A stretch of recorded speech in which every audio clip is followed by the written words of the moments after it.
اف برنامه بسپونسریا مالا جنه لقامشلو و هیواسور آکرده. اگر پرسین و هبن هندکارن پیوندی یانجی سردانا مالا جنه و هیواسور آکرد بکن. مالا جنه قامشلو تاخا غربی لپشت مزگفتا قاسمو برانبر دبستانا زهرا. تليفون عرضية 426 184. مالا جني لحسكي تل حجر لجورا شيرينغها العمر برانبر دبستانا عدنان المالكي كولانا جراجان. تليفون عرضي 371 115.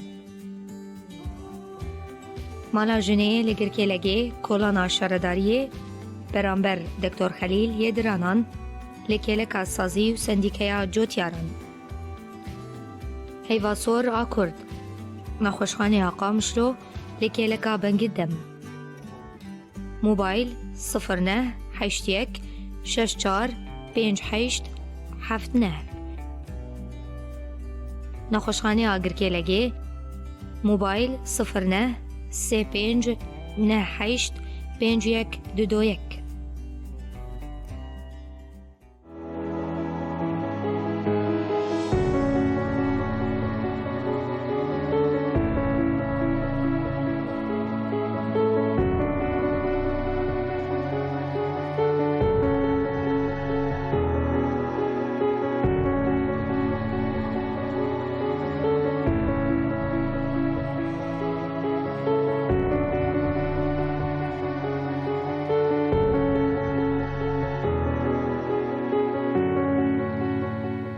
مساء الخير مستمعينا ومتابعي إذاعة بوير اف ام.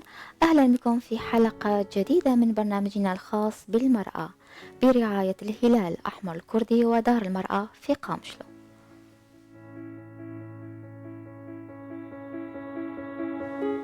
للتفاعل مع موضوع الحلقة يمكنكم الاتصال على الرقم الأرضي 429 101 ورقم الواتساب 0938280814 وكمان على صفحة الفيسبوك بوير عربي.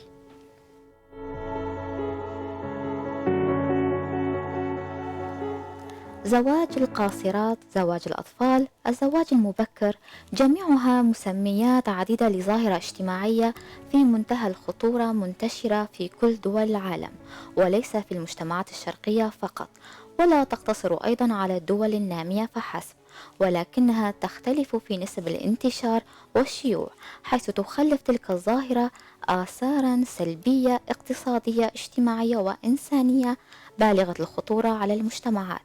وإن الزواج في سن صغير يجبر الفتيات على الدخول في علاقة جسدية وعاطفية لسنا مستعدات لها ولم يخترنها وليست لديهن أي سيطرة عليها. إنه فعل عنف قائم على النوع الجنس يعزل الفتيات ويعرضهن للاعتداء الجسدي والجنسي والعاطفي والمخاطر المرتبطة بالحمل والولادة المبكرة. ما هو زواج القاصرات؟ آثار هذا الزواج وكيف ننهي ظاهرة زواج القاصرات؟ سنناقش هذا الموضوع مع ضيفتنا عبر الهاتف المرشدة التربوية يارا وليكا.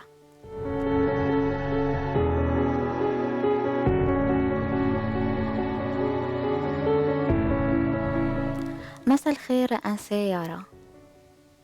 مساء النور. هلا. أهلا.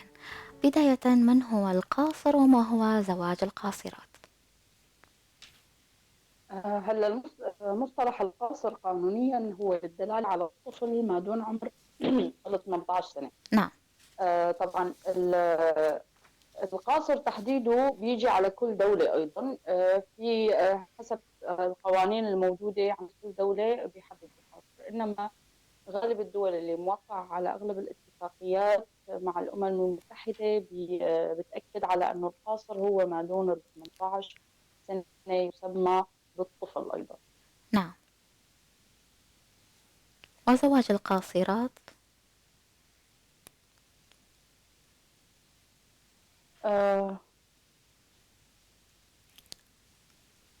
ذكرت القاصر أنه كل طفل ما دون 18 سنة. هلا زواج القاصرات هو الزواج اللي بيتم بين الأطفال، يعني اللي عمر ما دون ال 18 سنة، طبعا غالبا يا اما عندنا عده اشكال لهذا الزواج، اما يكون الطرفين دون 18 سنه او احد الاطراف دون 18 سنه. وهذا غالبا بمجتمعاتنا او بالدول الناميه مثل ما عم نقول او الدول الشرق الاوسطيه غالبا بيكون الفتاه ضمن عمر اقل من 18 سنه. طبعا بيكون بينه وبين شريكه غالبا اكثر من 10 سنوات. وممكن ايضا ببعض المجتمعات المحافظه عندنا بمناطق مثلا فينا نسميها صغيره او محافظه بيكونوا الطرفين هن اطفال. فزواج القاصرات ممكن نسميه نحن زواج القصر، ممكن يكون الطرفين يكونوا قاصرين اقل من 18. نعم، كما ذكرت أنه معظم المجتمعات أو الدول النامية منتشرة فيها هذه الظاهرة. يا ترى شو هي أسباب زواج القاصرات؟ هلا في اسباب بصراحه كثيره، يعني من ضمنها اسباب اقتصاديه اجتماعيه، اسباب تتعلق بالدين. نتناول مساله الفقر هو اكثر شيء بيأثر على الزواج. في كثير من العالم بتقيم او بتشيل كاهل اعاله الفتاه غالبا. طبعا هو مثل ما ذكرتي عنصر على النوع الاجتماعي بانه بيقوموا هاي الفتاه حتى صوتك يتخلصوا من ما العبء. واضح يارا، صوتك ما واضح. ذكرتي مم. سبب الفقر، نعم. كنت عم بقول انه غالب المجتمعات الفقيره بتتوجه لتزويج فتياتها بسن مبكر لحتى تتخلص من الكاهل الاقتصادي عليهم.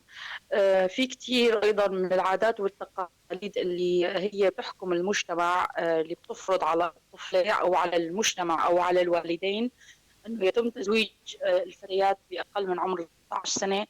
طبعا بيرجع هذا الامر كثير من الامور، مثلا المحافظه على شرف الاسره، لانه هي الاسره بتعتبر بقاء هاي الطفله لاعوام اكثر ممكن يعرضها للعار وممكن تقع في مشاكل اخرى مثل قصص الحب والعلاقات مع الاخرين. فهي بتاخذ هذا التدبير كوقايه من هاي الامور الثانيه. طبعا بيأثر على زواج القاصرات أيضا الأمية، يعني أو المستوى التعليمي والثقافي بالمجتمع. دائما إذا كان في عنا تعليم مثلا مستوى جيد بيكون في أيضا آباء ما بيزوجوا فتياتهم لأنهم هن بيعرفوا تبعات هذا الأمر على الفتيات.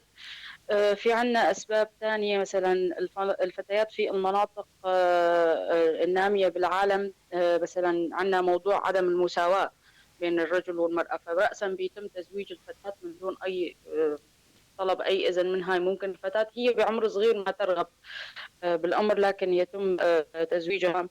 الحرب هي من أهم، أو حاليا الحرب اللي أو أي منطقة بتعيش الحرب، فدائما الوالدين بيلجأوا لتزويج الفتاة لأنه ما في أمان.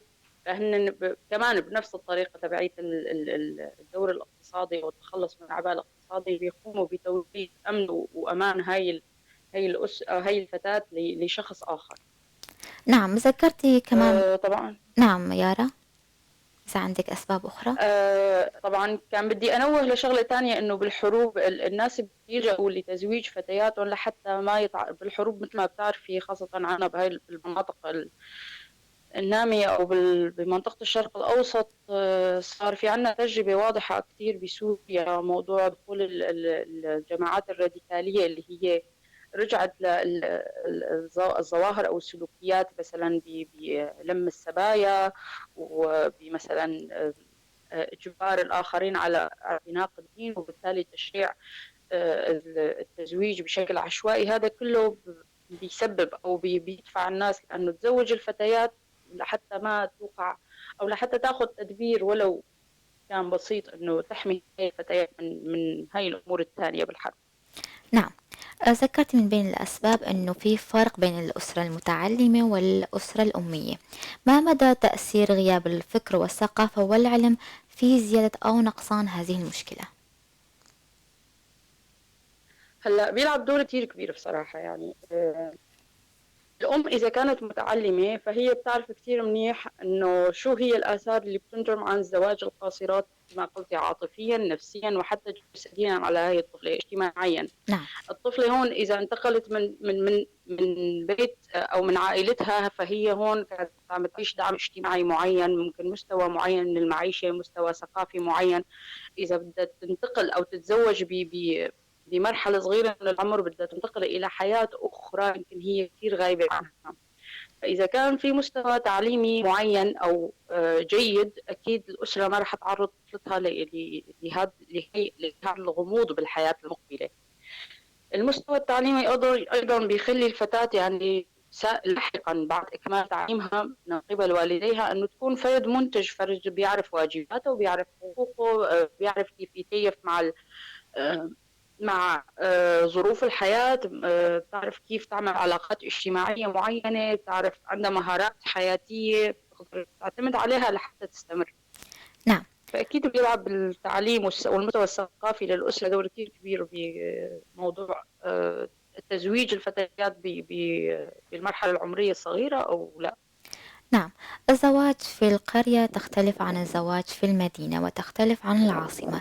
لكل بيئة لها عاداتها وتقاليدها، وتعتمد على الموروث الاجتماعي المرتبط بتزويج فتاة بعمر محدد. برأيك ما مدى تأثير بيئة الفتاة في مشكلة زواج القاصرات؟ أو هل تعتبري بيئة الفتاة من أسباب زواج القاصرات؟ أكيد. هلأ البيئة إذا كنا بالمدينة، المدينة بتحتوي على العديد من الفئات المجتمعية اللي هي بتأثر على بعضها يعني. المدينة فيها كتير من العالم اللي هن مثلا عندهم مستوى تعليمي معين، فيها عادات وأمور معينة مختلطة مو مثل البلدة أو القرية لأن هي بتكون محافظة جدا. إن نفس العادات وأحيانا عنا بمناطقنا هي يعني بيكونوا غالبا أقرباء من نفس العائلة يعني أولاد عمومة أو أولاد أخوال ومن يعني قرابة فقط من الدرجة الثانية. فأكيد موضوع السكن أو البيئة بيلعب دور كتير كبير. موضوع إنه البيئة كانت محافظة يا ترى إلى أي حد هي منغلقة أو غير منغلقة. فهذا بيلعب دور على موضوع زواج القاصرات أو عدم زواجه، نعم. أو عدم تزويج القاصرات. نعم، ننتقل لمشكلة أخرى وهو الخوف من تأخر الزواج أو ما يسمى بالعنوسة، خوف الأهالي من عنوسة بناتهن بحجة قلة عدد الشباب أو هجرتهم في الآونة الأخيرة. إلى أي مدى ازدادت هذه المشكلة في السنوات الأخيرة؟ هلا بصراحة عنا قانون بقانون الأحوال الشخصية اللي هو أو ما أعرف بالضبط هو أي قانون بيمنع زواج القاصرات، يعني أو تسجيل الزواج في كتسجيل زواج رسمي. وإنما كان في بعض الثغرات يعني أو اللي غالبنا بيعرفها إنه كان ممكن يصير الزواج بثغرة معينة بيعملها المحامين لحتى يتم الزواج. إنما قبل 2010 كان في فعلا انخفاض لمستوى زواج القاصرات عنا. بس بعد الأحداث اللي طرأت من 2011 صار في عنا حالة حرب، صار في عنا حالة هجرة، صار في عنا مثل ما قلتي مثلا فقر معين ببعض المجتمعات يعني. فهذا كله أدى إلى زيادة فعلا، وكانت هذه الزيادة ملحوظة. ويمكن نحن بالمدينة ما عم نشوفها أو عم نسمعها، بس ما عم نشوفها جدا مثل ما عم تصير بالمناطق اللي هي ما ضمن المدينة. بس حتى ونحن بالمدينة عم تصير والزواج بطرق صايرة عم ترجع للطرق التقليدية، موضوع صور وعدم تعارف، والفتاة تنتقل من بيئتها من بلدها إلى بلد آخر من دون ما إنه تعرف الشخص المقابل، وهذا بيوقعها بكثير مشاكل وكثير من الانتقادات اللي المجتمع بيوجه لها إياها بعد الذهاب إلى هذاك الشخص اللي ما بتعرف عنه أي شيء. نعم، ذكرتي بأول حلقة عن سيارة أنه القاصر هو كل فتى أو فتاة لم يبلغ 18. هذه الطفلة التي تم تحريمها من أبسط الحقوق، يا ترى شو هي الآثار الصحية الجسدية على الفتاة خاصة في مشكلة زواج القاصرات؟ هلا مثل ما قلتي في كتير آثار اللي بدنا نحكي عنها الصحية والجسدية هي كتيرة. نعم. إذا بدنا نيجي على أول موضوع الزواج أو العلاقة بين الزوجين، الطفلة ما بتكون مهيئة أبدا لا نفسيا ولا جسديا. في حال صار حمل كمان هذا الأمر بيعرضها لكثير المشاكل، لأنه أثبتت الدراسات أنه الفتيات من عمر 15 ل 19 سنة كل واحد من 3 بنات بهذا العمر معرضات أكثر مرتين للوفاة في حال صار عندهم ولادة. تمام؟ نعم. أما الفتيات دون عمر 15 إذا صار عندهم حمل وولادة فهن معرضات للوفاة 7 مرات أكثر من الفتيات البالغات. فهون في عنا خطر كتير كبير. نعم. لأنه ما بيكون الجسم عنده هاي القابلية لهذا التغيير الكبير، لهذا النضوج الكبير المطلوب منه. إضافة حتى إذا صارت ولادة بيعرضها لكثير من الأمور اللي ممكن يكون نزف، ممكن يكون تمزقات، ممكن يكون ناسور الولادة، ممكن يكون طفل أو جنين وزنه كتير قليل، وبالتالي حتى الطفل بيتعرض للأذى. نعم، أو ولادة كتير مبكرة كتير أو كتير طفل مشوه. نعم. هلا مشوه ما فينا نقول نتيجة انه الام صغيرة، ممكن يكون كمان من قلة الوعي نتيجة الام صغيرة مثلا تتناول ادوية معينة، هون بيسبب التشوه. اما آه يعني صغر السن بحد ذاته ما بيسبب تشوهات، بس ممكن يسبب نزوفات، قلة وزن الجنين مثلا او عدم نموه بالشكل الكافي، هاي الامور. نعم، هاي من الناحية الجسدية وخاصة في مرحلة الحمل والولادة. في أي آثار من الناحية الصحية عندك؟ بصراحة هاي الآثار اللي نعم. كتير رونح. موجودة في بس. نعم.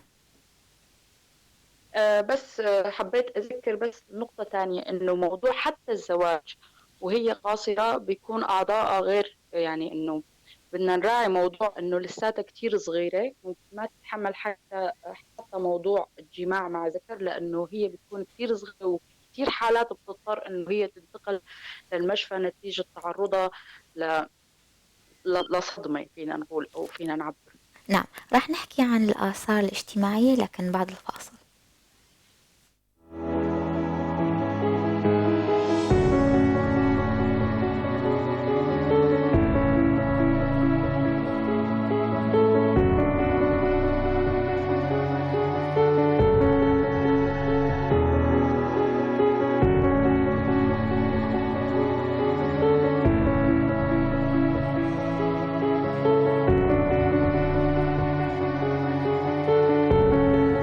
أهلا وسهلا فيكم مرة تانية مستمعينا ومتابعي إذاعة بوير اف ام في حلقة جديدة من برنامجنا الخاص بالمرأة حول زواج القاصرات. أهلا وسهلا فيك مرة تانية أنا سيارة وليكا. أهلا وسهلا فيك. حكينا قبل الفاصل عن الآثار الصحية والجسدية على الفتاة خاصة في مشكلة زواج القاصرات. من الناحية الاجتماعية ما هي الآثار على الفتاة القاصرة، مع العلم أن الفتاة القاصرة المتزوجة قاصرة فاقدة لهويتها الاجتماعية؟ كيف راح تكون الآثار الاجتماعية عليها؟ هلا حكيت من شوي انه الفتاة عندما تنتقل من منزل نعم، الوالدين او من من منزل بيئة عائلي لبيئة أخرى الى مختلفة تماما. بيئة اخرى، فهي اول شيء بتفتقد او بتفقد اولا الدعم الاجتماعي المقدم من الاسرة، واحد. اثنين، بتنطلق الى مكان هو غريب عنها تماما ولم يتم اعدادها له، فهذا ممكن يسبب لها الانطواء. ممكن يكون منطقة على عاتقها، وغالبا يكون منطقة على عاتقها الكثير من الأعباء، فهذا بيسبب لها ضغط نفسي معين بيأثر عليها سلبا. ممكن يكون في رسائل موجهة من قبل الطرف الآخر أو من قبل العائلة اللي ذهبت إليها تنتقدها، بتسبب لها كثير من الضغوط أيضا نتيجة مثلا هي غير قادرة أو غير معتادة على لها الواجبات، غير الواجبات الاجتماعية المفروضة عليها اللي هي مثلا ممكن غير قادرة على استيعابها، موضوع العلاقات المجتمعية، ما يترتب على المرأة المتزوجة نعم، اللي هي أصلا طفلة عندها ميول ورغبات أخرى غير المطلوب منها حاليا. تغيير هذا ممكن مفاجئ من نتيجة طفلة إلى امرأة متزوجة تحمل امرأة المسؤوليات. متزوجة. نعم. تماما. يمكن كمان تتعرض نتيجة هاي الظروف اللي هي كثير غريبة عنها للعنف المنزلي، سواء كان من زوجها أو من عائلة زوجها، سواء كان هذا العنف لفظي ممكن يتطور إلى جسدي أيضا. نعم. وبالتالي بيصير عندنا حتى عنف جنسي واغتصاب زواجي واضح، لأنه غالبا تكون الفتاة غير مجهزة لكل هاي الأمور وليست على دراية كافية بما ستتعرض له، وكان نحن لا يوجد عندنا أي معرفة أو حتى أي تربية جنسية ممكن تأهلها. في كثير من الأمور الثانية اللي هي مثلا ممكن الفتاة نتيجة زواجها اللي هي تحسن من تعليمها، حتى بيصير عندنا موضوع التسرب المدرسي، بيصير عندنا بعدين نتيجة ذلك النية، بيصير عندنا حتى بعد الإنجاب مثلا صار فتاة تربي طفل، فبالتالي كيف رح تتوفق هاي الطفلة بتربية طفل؟ أكيد رح يصير في عندنا مشكلة ثانية كمان حتى بالتربية. والآثار هي كثيرة بصراحة، يعني لا تقتصر على اللي قلناه، كثير كبيرة وظاهرة جدا مجحفة بحق القاصرات. نعم. هل يؤدي زواج القاصر إلى مشاكل نفسية في المستقبل؟ وشو هي هالمشاكل؟ هلا بتزيد الاحتمالية بصراحة، وبتزيد كثير بشكل كثير كبير، لأنه الفتاة بتصير بتعاني مثل ما قلت كثير من الضغوط، سواء كانت النفسية أو الاجتماعية، وبتكون غير قادرة أو ما عندها الإمكانيات والقدرات والمدارك الجسدية والفكرية وحتى النفسية لحتى تقدر تكون يعني لحتى تقدر تنافس أو تتكيف مع كل هاي الضغوطات. أكيد بده يصير عندنا كثير من الاضطرابات النفسية، وإذا ضلت على نفس بدون تدخل ممكن تتطور إلى أمراض نفسية، ممكن تعاني من العزلة وبالتالي من الاكتئاب نتيجة تعرضها للعنف مثلا.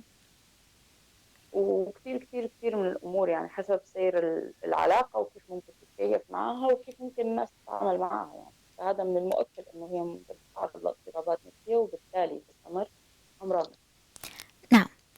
برأيك كيف ننهي زواج القاصرات أو هل هناك لها حل؟ هلا ما في شيء ما له حل بالنهاية، وإنما يحتاج إلى كثير من الوقت برأيي حسب المنطقة اللي نحن عايشين فيها، لأنه في كثير أمور بتأثر على هذا الوضع، منها الوضع الأمني غير المستقر، استمرار الحروب في هاي المناطق، منها الفقر، منها العادات والتقاليد الاجتماعية.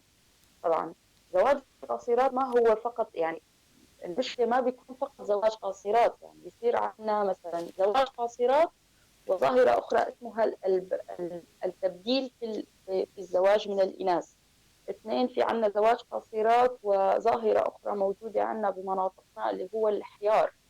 تمام، يعني إجبار الفتاة فوق ما هي قاصر على الزواج من شخص معين أو الوقوف بوجهها من قبل أحد أفراد أسرته. نعم. في كثير من الأمور المتداخلة مع بعضها. القوانين اللي هي نافذة أساسا، يعني هو في قانون وإنما أحيانا يكون في ثغرات وأحيانا ما بيكون نافذ، يعني هو فقط قانون ولا ينفذ. نعم. أما كيف ممكن نواجه هاي الظاهرة؟ أكيد رفع مستوى التوعية عند الناس.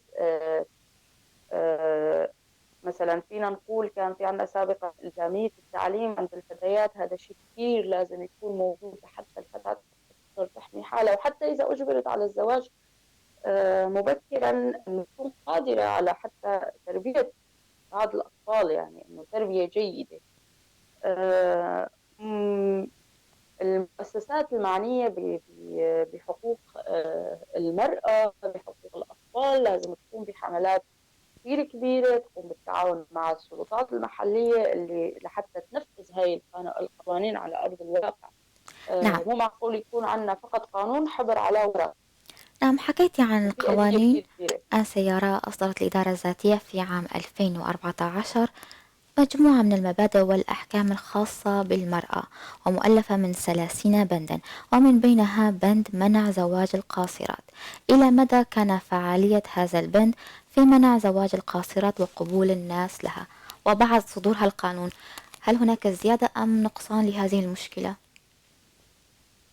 هلا بصراحة في كتير قوانين ناظمة سنتها الإدارة الذاتية كانت جيدة جدا لحفظ حقوق القاصرات أو كان النساء بشكل عام يعني. بس هاي القوانين بكل أسف ما اتطبقت على أرض الواقع. زواج القاصرات قائم حتى الآن، قائم حتى الآن وبكثرة. إذا ببساطة اللي بده يتزوج قاصر ما بيثبت الزواج، قصدك حتى إذا الناس ثبت ما عم الزواج تتقيد بهالقانون، قانون الإدارة الذاتية؟ أبدا. ما في القوانين الناظمة الضابطة فعليا لهي الظاهرة. يعني إنه لازم يكون في قوانين ضابطة أكثر، مراقبة حازمة أكثر لهي الأمور، لأنه هي فعلا بتأثر بشكل كتير كبير حتى على موضوع التنمية المجتمعية داخل المجتمع. يعني إذا كان في عندنا نسبة الفتيات للذكور فرضا 60 إلى 40%، إذا عندنا 60% 7 منهم 1 إلى 3 فتيات بيتزوجن وهن قصر، فمعناته النسبة هي كلياتها عم تنحرم من التعليم. إذا عم تنحرم من التعليم عم يكون في إنتاجية قليلة، معناته في عنا أفراد مستهلكين. إذا في عنا أفراد مستهلكين فالإنتاجية بالمجتمع بتكون قليلة جدا. نعم. شو هي الإرشادات والنصائح التي يمكن أن تقترحيها للأهالي لمنع زواج القاصرات؟ هلا بكل الأحوال يرجى أنه معاملة الفتاة على قدم المساواة والعدل معها مع أي ذكر، لأنه هذا من حقوقها وليس منا من أي شخص آخر.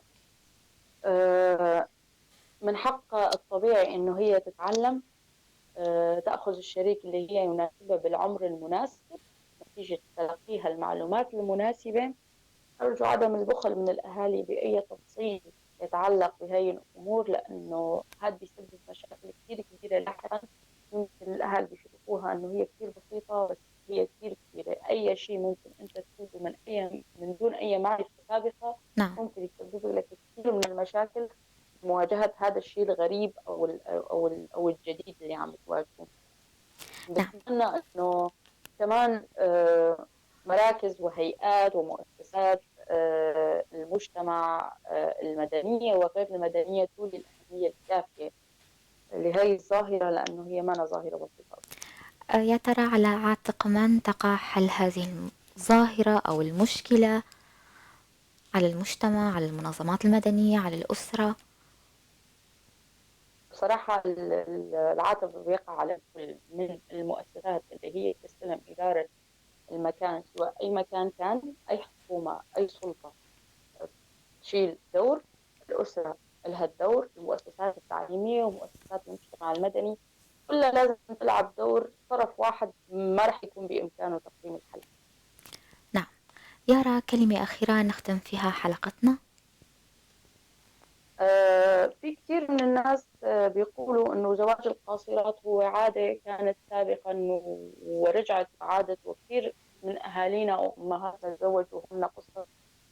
كثير من الأمهات من أمهاتنا حاليا عم يشوفوا من كثير من العقد النفسية والأمراض الجسدية نتيجة هذه الظاهرة. نعم. لا يعني إذا الآثار ما ظهرت رأسا إنه هي ما لها أثر، لا أبدا، ممكن تأثر إذا مو في هذا العقد في عقد آخر في المستقبل. أكيد. نعم. شكرا لك يارا وليكا. شكر لك كمان. وصلنا لنهاية حلقتنا الخاصة حول زواج القاصرات. لا يسعني إلا أشكر وكل الشكر لكم مستمعينا على حسن الإصغاء.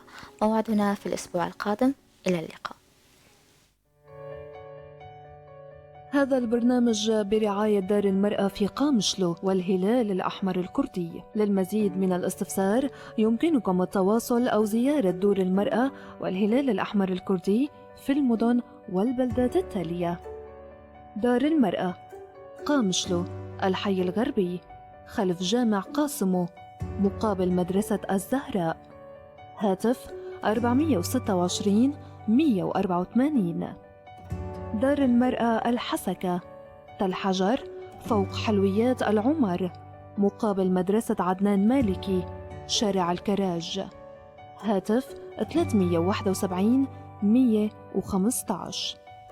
دار المرأة جركي لاجي، شارع البلدية مقابل الدكتور خليل للأسنان بجانب مؤسسة نقابة الفلاحين. الهلال الأحمر الكردي، مستوصف قامشلو جانب مشفى بنك الدم. موبايل 098 164 5879. مستوصف جركي لاجي. موبايل 093 59 85 121.